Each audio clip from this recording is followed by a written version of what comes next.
Hello and welcome to today's edition of Noshing with Nashies. Today we're going to be making mall pretzels. It's not a dupe for anyone in particular, but it is a very good homemade version of those tasty mall pretzels that everybody loves, all buttered up, and perfect for the kickoff of football season here. And it's pretty simple. We've got some flour, some baking soda, some yeast, some salt, some butter, some sugar, some vegetable oil, and we'll need some water. All right, I'm going to get us started. All right, while I was heating up my water, I managed to spill my sugar, so that was fun. Had to clean it up.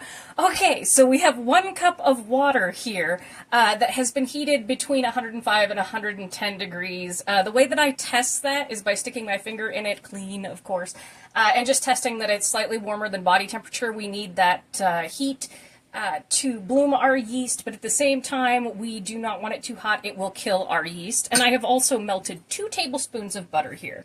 So in our cup here with my cute little kitty spoon, we're going to take our 2.5 tablespoons of sugar. This is what the yeast likes to eat. And we're just going to go ahead and mix that up. Make sure everybody gets nice and dissolved. A little ASMR.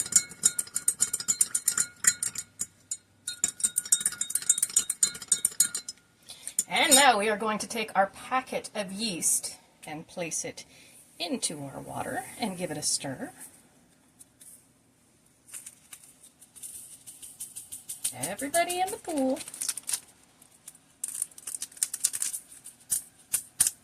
We want every bit of yeasty goodness for these pretzels. And we're just going to give it a nice little stir like so. And we're going to let it bloom for about 5 minutes or so while I go ahead and measure out our dry ingredients. And you will know that your yeast is alive and kicking because it will begin to foam on the top. And if you kill your yeast, no big deal. Always keep extra around because it's happened to all of us in the kitchen. All right, I'm going to measure out my dries and I'll be back in just a minute. All right, our yeast is alive and nice and foamy. You can see that there. That's how you can tell your yeast is activated. We are going to take our 2 tablespoons of butter and pour that in. Give it a little mixy-mixy. Happy yeast. All right, then in this bowl here, I have 3 cups of flour, and reserved to the side, I have more for dusting and kneading. And then we have 1 teaspoon of salt we're going to mix in. I just like to give it a little zhuzh with my whisk. Helps to kind of disperse all the ingredients. It's good to do when you're doing like pancakes or anything. Take the flour, the dry ingredients, and whisk them together so that it's evenly distributed so that you don't get like pockets. All right, we're going to take our very, very happy yeast here. We are going to pour it in.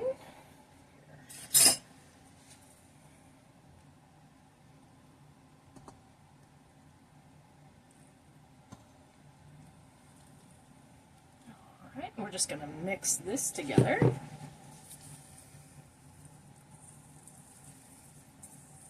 Oh, it already smells good. And you can make these sweeter or saltier if you choose to. You can add a little more sugar, or you can add a little more salt. You can also add seasonings to the dough if you like. You can make them spicy. For instance, add some cayenne, some garlic, some Italian herb seasonings. Anything like that is good. I'm going to come in now with my spatula. Kind of mix everybody together. And I highly recommend getting a silicone-coated whisk for the kitchen. It is such a handy tool, particularly if you need to whisk sauces and gravies and you don't want to mar up your cookware. All right, let's get all this incorporated so it sticks together. And then, all right, I'm going to put down a little flour on my surface here and a little on my hands. I also recommend these silicone baking mats. For one thing, they measure out your pie crust, so during the holidays, if you're a pie baker, it makes it really easier. You don't have to, really easy, you don't have to guesstimate to the size, which helps me out because I only bake pies a couple of times a year, so. And we are just going to turn this out.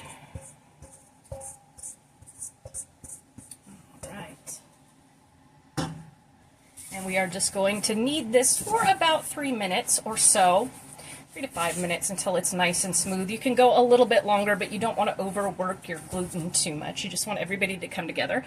I will let you watch that on fast motion because at the end, when we have come to the ball portion and everybody is together, I'm going to wash out that bowl there, grease it up with some of that avocado oil, and then we're going to let it rest for about an hour. All right, enjoy me in fast motion.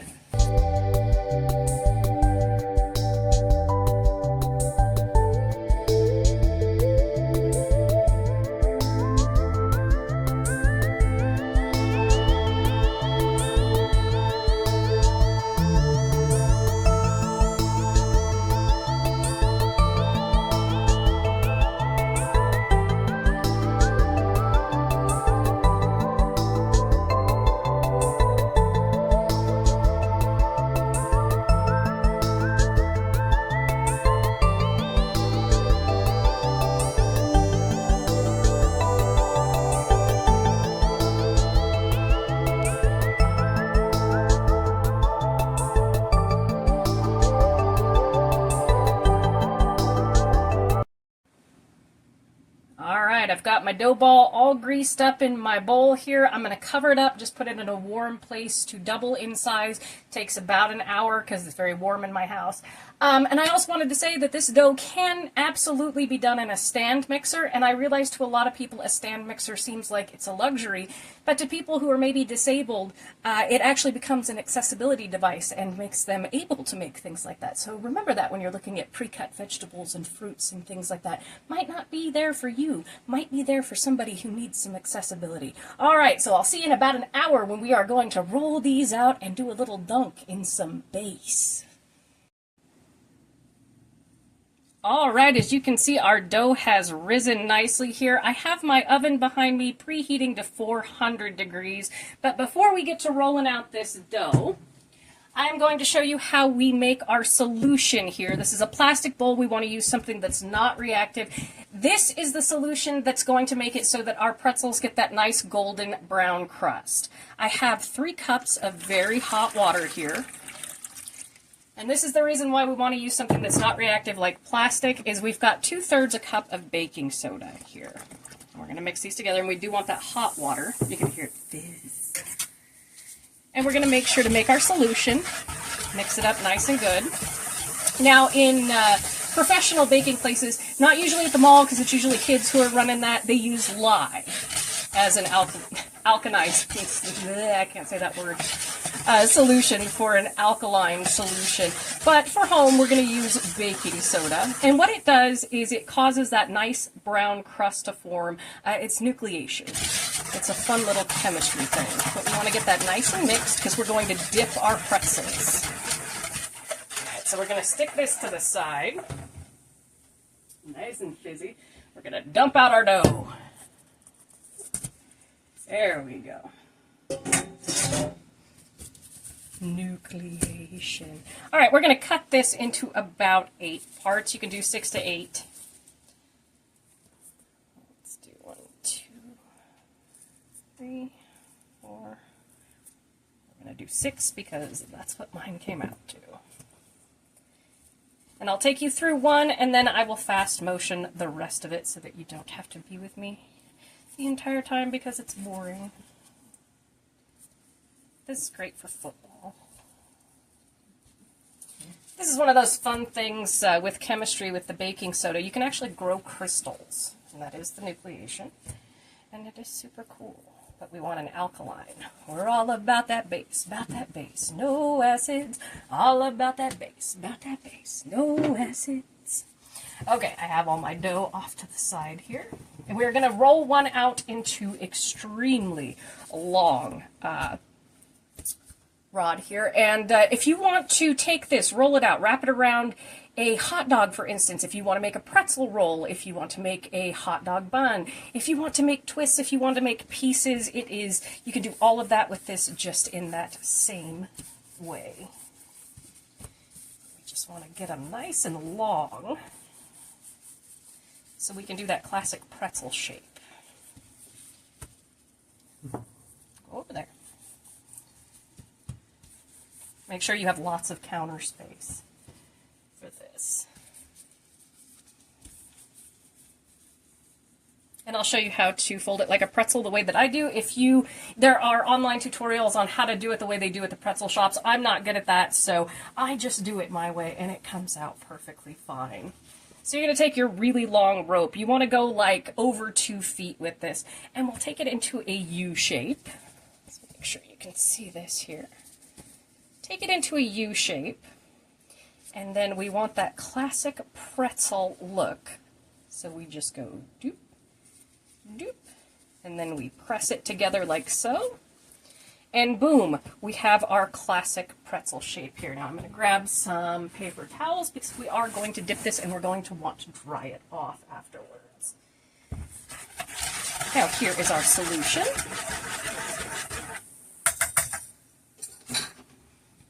And we are going to take our pretzel. And, for the record, if you don't have the dexterity to do this, you can certainly paint this on with a silicone brush, or you can use a spider, cut it into pretzel bites, and use a spider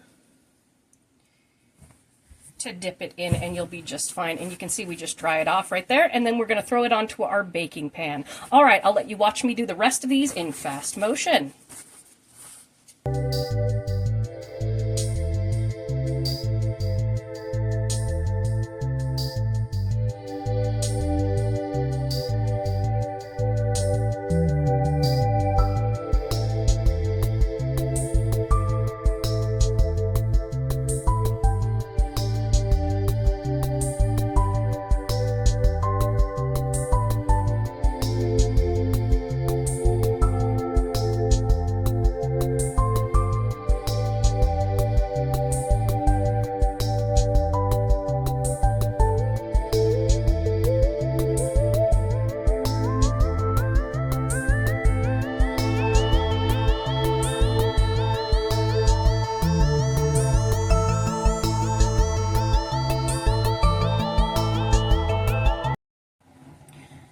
Okay, I have done all of our pretzels here. I have a couple of different sizes to show you. You can do it any size you want. It's all good. Some of them are bigger, some of them are smaller. And they kind of chill out here and poof up a little bit while you're making them, which is great.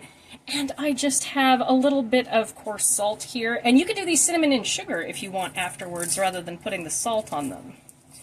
That's perfectly fine. I'm not going to over salt mine. We get to play with chemistry today. These are a lot of fun. Like I said, you can do almost anything with this pretzel recipe, which is cool. Hot dog buns, hamburger buns, rolls for the holidays. You can do little mini hot dogs, wrap them and bake them. All right, we're just going to do like that. Perfection. And I have preheated my oven to 400 degrees. You can actually go up to 450 if you want and bake them for about 8 minutes. I'm going to do 400 degrees for 12 to 15 minutes on mine. That's just, I prefer the lower temperature on my oven.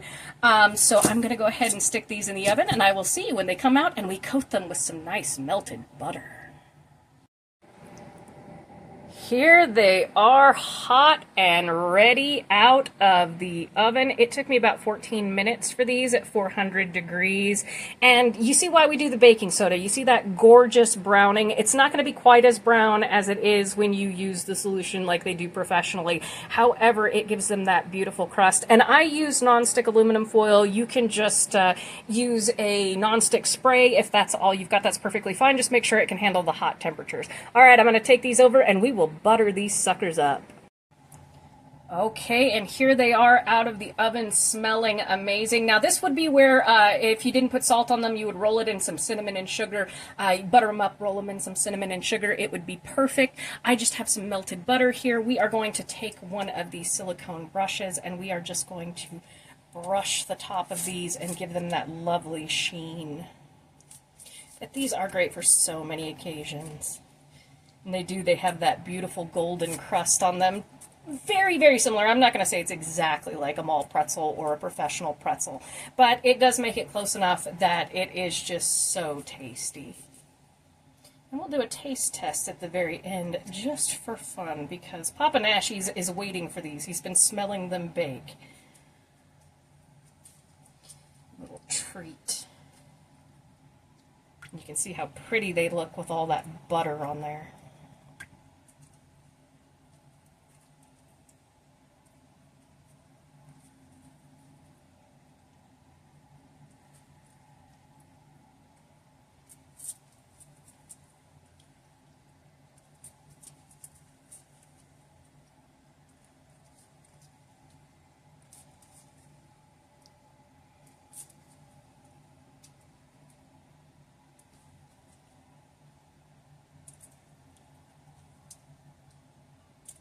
Oh, and these freeze and reheat really well, just to let everybody know. These are a great thing. You can double, triple the batch for like a party or something like that. Throw them up in your freezer. Much better than a super pretzel, just letting you know. All right, I'm going to put these on a fancy plate and make them look presentable for my final, and I will see you in a minute. And there we have it, our beautiful pretzels, our mall-style pretzels. They are a little bit sweet and a little bit savory and very, very buttery. I'm going to pop one of these open so we can see what the inside looks like. Oh, those are beautiful. And it's a fun thing to go look up the history of pretzels because they were an accident. I'm going to take a taste of this. Excuse the chewing noises. That right there is perfection. So I do recommend these for everyone to try, and of course the recipe will be in the description. Thank you so much for joining me for this edition of Noshing with Nashies. If you've enjoyed, please like, comment, share, and subscribe, and I'll see you in the next one. Bye!